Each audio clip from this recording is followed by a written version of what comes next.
Hi friends, ಇವತ್ತು ನಾವೊಂದು ಮಹಾಲಕ್ಷ್ಮಿ ಚತುರ್ವಿಂಶತಿ ನಾಮಾವಳಿ ಬಗ್ಗೆ ತಿಳ್ಕೊಳ್ಳೋಣ. ಇದು ಸ್ವತಃ ಲಕ್ಷ್ಮೀ ದೇವಿ ದೇವತೆಗಳಿಗೆ ಕೊಟ್ಟಿರೋ ವರ ಅಂತ ಹೇಳ್ಬೋದು. ಕಾರ್ತಿಕ ಪಂಚಮಿ ದಿನ ತಿರುಚಾನೂರಿನಲ್ಲಿ ಲಕ್ಷ್ಮೀ ದೇವಿ ಉದ್ಭವ ಆಗ್ತಾರೆ. ಆಗ ವಿಷ್ಣು ಲಕ್ಷ್ಮಿ ಇಬ್ಬರೂ ಸೇರಿ ದೇವತೆಗಳಿಗೆ ದರ್ಶನ ಕೊಟ್ಟರು. ಆಗ ದೇವತೆಗಳು, ಅಮ್ಮ, ಇಷ್ಟು ದಿನ ನೀವಿಲ್ಲದೆ ನಾವೆಲ್ಲ ತುಂಬ ಕಷ್ಟಪಟ್ಟಿದ್ದೀವಿ, ಸಿರಿದೇವಿ ನೀನಿಲ್ಲದೆ ನಾವೆಲ್ಲ ಬದುಕೋದು ಹೇಗೆ ಅಂತ ಕೇಳಿದಾಗ ಲಕ್ಷ್ಮೀ ದೇವಿ, ನೀವು ದುಃಖ ಪಡಬೇಡಿ, ಇವಾಗ ನಾನೊಂದು ವರ ಕೊಡ್ತೀನಿ.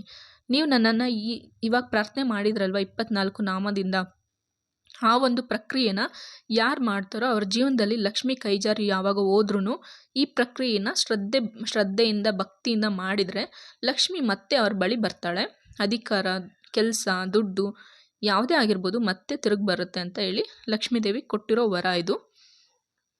ಜೀವನದಲ್ಲಿ ಒಂದೊಂದು ಟೈಮು ಜಾಬ್ ಹೋಗುತ್ತೆ, ದುಡ್ಡು ಹೋಗುತ್ತೆ, ಶ್ರೀಮಂತಿಕೆ ಸಂಪತ್ತು ಹೋಗುತ್ತೆ. ಅಂಥ ಟೈಮ್ನಲ್ಲಿ ಈ ಪೂಜೆ ಮಾಡಿ ನೋಡಿ, ಖಂಡಿತ ಎಲ್ಲವೂ ತಿರುಗಿ ಬರುತ್ತೆ.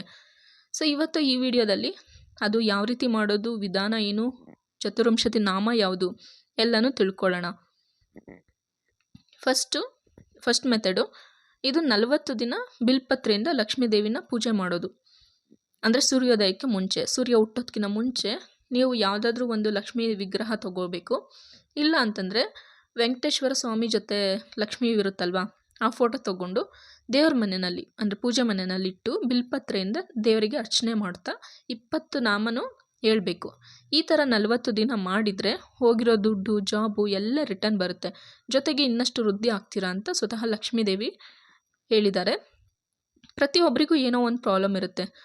ದುಡ್ಡಾಗಿರ್ಬೋದು, ಆರೋಗ್ಯ ಆಗಿರ್ಬೋದು, ಜಾಬ್ ಆಗಿರ್ಬೋದು, ಏನೋ ಒಂದು ಸಮಸ್ಯೆ ಇರುತ್ತೆ.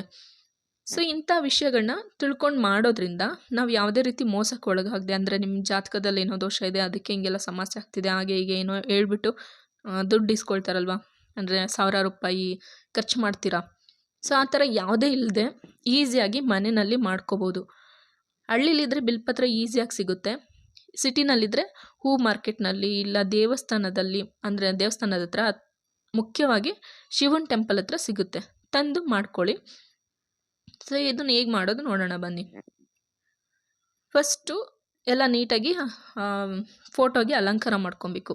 ಅಂದರೆ ಹೂವೆಲ್ಲ ಇಟ್ಬಿಟ್ಟು ಅಲಂಕಾರ ಮಾಡ್ಕೋಬೇಕು. ನಾನಿಲ್ಲಿ ವೆಂಕಟೇಶ್ವರ ಸ್ವಾಮಿ ಜೊತೆ ಲಕ್ಷ್ಮಿ ಇರೋದು ಒಂದು ಫೋಟೋ ತೊಗೊಂಡಿದ್ದೀನಿ. ನಂತರ ಅಲಂಕಾರ ಎಲ್ಲ ಆದಮೇಲೆ ದೀಪ ಹಚ್ಕೋಬೇಕು. ಮನೆಯಲ್ಲಿ ಮಾಡ್ತೀವಲ್ಲ ಸಾಮಾನ್ಯವಾಗಿ, ಅದೇ ರೀತಿ ದೀಪ ಹಚ್ಕೊಂಡು ಆದಮೇಲೆ ಅರ್ಚನೆ ಮಾಡ್ಕೊಬೇಕು. ಫಸ್ಟು ಒಂದೊಂದನ್ನು ನೀಟಾಗಿ ಎಲೆ ಬಿಡಿಸ್ಕೊಳ್ಳೋಣ. ಚೆನ್ನಾಗಿರೋದು ತೊಗೋಬೇಕು. ಕೆಲವೊಂದು ಒಂಥರ ಆಗಿಬಿಟ್ಟಿರುತ್ತಲ್ವ ಎಲೆಗಳು, ಸೊ ಅಂಥವೆಲ್ಲ ತೊಗೋಬೇಡಿ. ಚೆನ್ನಾಗಿರೋದು ನೋಡಿಬಿಟ್ಟು ಆರಿಸ್ಕೋಬೇಕು. 24 ಎಲೆನ ತೊಗೋಬೇಕು. ತೊಗೊಂಡು ನಂತರ ನೀರು ಹಾಕ್ಬಿಟ್ಟು ನೀಟಾಗಿ ತೊಳ್ಕೋಬೇಕು. ಧೂಳೆಲ್ಲ ಇರುತ್ತೆ ನೋಡಿ, ಸೊ ಅದಕ್ಕೋಸ್ಕರ ತೊಳೆದಿಟ್ಕೊಂಡು ನಂತರ ಈ ಶ್ಲೋಕ ಓದ್ಕೋಬೇಕು. ಎಲ್ಲಿದೆ ನೋಡಿ, ಕಳೆದು ಹೋದ ಸಂಪತ್ತು, ಕೆಲಸ, ಸ್ಥಾನ ಪುನಃ ಸ್ಥಾಪಿಸುವುದು ಅಂತ. ಶ್ರೀ ವೆಂಕಟೇಶ ಮಹಿಷಿ ಮಹಾಲಕ್ಷ್ಮಿ ಪ್ರೀತ್ಯರ್ಥಂ ಶ್ರೀ ವೆಂಕಟೇಶ ಮಹಿಷಿ ಮಹಾಲಕ್ಷ್ಮಿ ಚತುರ್ವಿಂಶತಿ ನಾಮಾಭಿಹಿ ಅನ್ನೋ ಶ್ಲೋಕ ಇದೆಯಲ್ವಾ, ಅದನ್ನು ಪೂರ್ತಿಯಾಗಿ ಓದ್ಕೋಬೇಕು. ಲಾಸ್ಟ್ ಧ್ಯಾನಂ ಅಂತ ಲಾಸ್ಟ್ವರೆಗೂ ಇದೆಯಲ್ವಾ, ಆ ಶ್ಲೋಕ ಪೂರ್ತಿಯಾಗಿ ಓದ್ಬಿಟ್ಟು ನಂತರ ನೀವು ಅರ್ಚನೆ ಮಾಡಬೇಕು. ನೋಡಿ, ಇಲ್ಲಿವರೆಗೂ ಒಂದೇ ಜಗನ್ಮಾತರಂ ಇಷ್ಟು ಶ್ಲೋಕ ಓದಾದಮೇಲೆ ನೀವು ಅರ್ಚನೆ ಮಾಡ್ಕೋಬೇಕು. ಆಗಲಿಲ್ಲ ನಿಮಗೆ ಈ ಶ್ಲೋಕ ಓದೋಕ್ಕೆ ಅಂತಂದರೆ ಜಸ್ಟ್ ಅರ್ಚನೆ ಮಾಡ್ಕೊಳ್ಳಿ 24 ನಾಮದಿಂದ.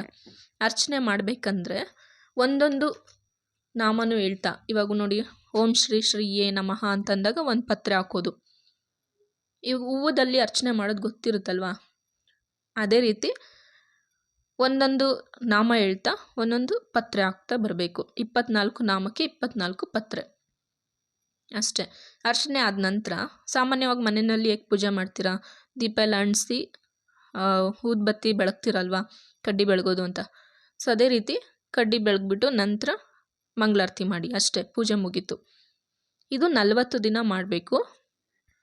ಮತ್ತು ಲೇಡೀಸು 40 ದಿನ ಅಂತಂದರೆ ಕಂಪ್ಲೀಟಾಗಿ 40 ದಿನ ಮಾಡಬೇಕಲ್ವಾ. ಮಧ್ಯದಲ್ಲಿ ಏನಾದರೂ ಗ್ಯಾಪ್ ಅಂದರೆ ಇವಾಗ ಪೀರಿಯಡು ಈ ಥರ ಏನಾದರೂ ಆದರೆ 15 ದಿನ ಮಾಡಿರ್ತೀರ ಅಂದ್ಕೊಳ್ಳಿ. 15 ದಿನ ಗ್ಯಾಪ್ ಕೊಟ್ಬಿಟ್ಟು ನಂತರ ನಿಮ್ಮದು ಇದೆಲ್ಲ ಮುಗಿದ್ಮೇಲೆ ಪೂಜೆ ಸ್ಟಾರ್ಟ್ ಮಾಡ್ತಿರಲ್ವ, ಆವಾಗ 15 ದಿನ ಆಗಿರುತ್ತೆ, 16ನೇ ದಿನ ಅಂತ ಸ್ಟಾರ್ಟ್ ಮಾಡ್ಕೊಳ್ಳಿ. ಹಾಗೆ ಕಂಪ್ಲೀಟ್ ಮಾಡ್ಕೊಳ್ಳೋದಷ್ಟೇ. ಸೊ ನಂತರ ಎರಡನೇ ಮೆಥಡ್ ನೋಡೋಣ. ಇದು ವರಾಹ ಪುರಾಣದಲ್ಲಿ ಹೇಳಿದ್ದಾರೆ. ನಾವು ಸಾಮಾನ್ಯವಾಗಿ ತಿರುಪತಿ ಸ್ವಾಮಿ ದರ್ಶನಕ್ಕೆ ಹೋದರೆ ದರ್ಶನ ಮಾಡೋದಷ್ಟೇ ಅಲ್ಲ, ಅಂದರೆ ಹೋಗೋಕ್ಕೆ ತಳ್ಕೊಂಡು ನೂಕ್ಕೊಂಡು ಹೋಗ್ತೀವಿ. ಆ ಟೈಮಲ್ಲಿ ಸ್ವಾಮಿನ ನೋಡಿಕೊಂಡು ಸ್ವಾಮಿ ಎದೆ ಮೇಲೆ ಇರೋ ವ್ಯೂಹಲಕ್ಷ್ಮೀ ದೇವಿ ಅಂದರೆ ಎಡಗಡೆ ಭಾಗ ಸ್ವಲ್ಪ ಉಬ್ಬಿರೋ ಥರ ಇರುತ್ತೆ, ನೋಡಿರ್ಬೋದು ನೀವು ಎದೆ, ಅದು ವ್ಯೂಹಲಕ್ಷ್ಮಿ ಇದ್ದಾರೆ ಆ ಜಾಗದಲ್ಲಿ. ಸೊ ಹಾಗಾಗಿ ನೆಕ್ಸ್ಟ್ ಟೈಮ್ ಹೋದರೆ ನೀವು ಅಬ್ಸರ್ವ್ ಮಾಡಿ, ಎಡಗಡೆ ಎದೆ ಭಾಗ ಉಬ್ಬಿರೋ ಥರ ಕಾಣುತ್ತೆ, ಅದು ವ್ಯೂಹಲಕ್ಷ್ಮಿ. ಸೊ ಅದು ನಾವು ಅಂದರೆ ವ್ಯೂಹಲಕ್ಷ್ಮಿಗೆ ನಾವು ಏನೇ ಕೋರಿಕೆ ಕೇಳ್ತೀವಲ್ಲ ಸ್ವಾಮಿ ಹತ್ರ, ನಾವು ಬೇಡ್ಕೋತೀವಲ್ಲ, ಅದು ವ್ಯೂಹಲಕ್ಷ್ಮಿ ಕಿವಿ ಕೇಳುತ್ತಂತೆ. ನಂತರ ಅವ್ರು ಕೇಳಿಸ್ಕೊಂಡು ಸ್ವಾಮಿಗೆ ಹೇಳೋದಂತೆ, ಸ್ವಾಮಿ ಕಿವಿ ಹಾಕೋದಂತೆ. ಸೊ ಹಾಗಾಗಿ ನೀವು ನೆಕ್ಸ್ಟ್ ಟೈಮ್ ತಿರುಪತಿಗೆ ಹೋದರೆ ದರ್ಶನಕ್ಕೆ ಹೋದಾಗ ಆನಂದ ನಿಲಯಕ್ಕೆ ಹೋಗ್ತಿರಲ್ಲ, ಎಂಟ್ರಿ ಕೊಡ್ತಿದ್ದಂಗೆ ಈ 24 ನಾಮನೂ ಹೇಳ್ತಾ ಹೋದರೆ ವ್ಯೂಹಲಕ್ಷ್ಮಿ ದೃಷ್ಟಿ ನಮ್ಮ ಮೇಲೆ ಬೀಳುತ್ತೆ. ಆವಾಗ ನಾವೇನೇ ಕೋರಿಕೆ ಕೇಳಿದ್ರೂ ಈಡೇರುತ್ತೆ. ಹಾಗಾಗಿ ನೆಕ್ಸ್ಟ್ ಟೈಮ್ ಹೋದರೆ ಇದನ್ನು ಫಾಲೋ ಮಾಡಿ. ಸೊ ಫ್ರೆಂಡ್ಸ್, ಇಷ್ಟೇ. ಈ ವಿಡಿಯೋ ಇಷ್ಟ ಆಗಿದ್ರೆ ಪ್ಲೀಸ್ ಒಂದು ಲೈಕ್ ಮಾಡಿ, ನಿಮ್ಮ ಫ್ಯಾಮಿಲಿ ಫ್ರೆಂಡ್ಸ್ ಜೊತೆ ಶೇರ್ ಮಾಡಿ. Thank you for watching.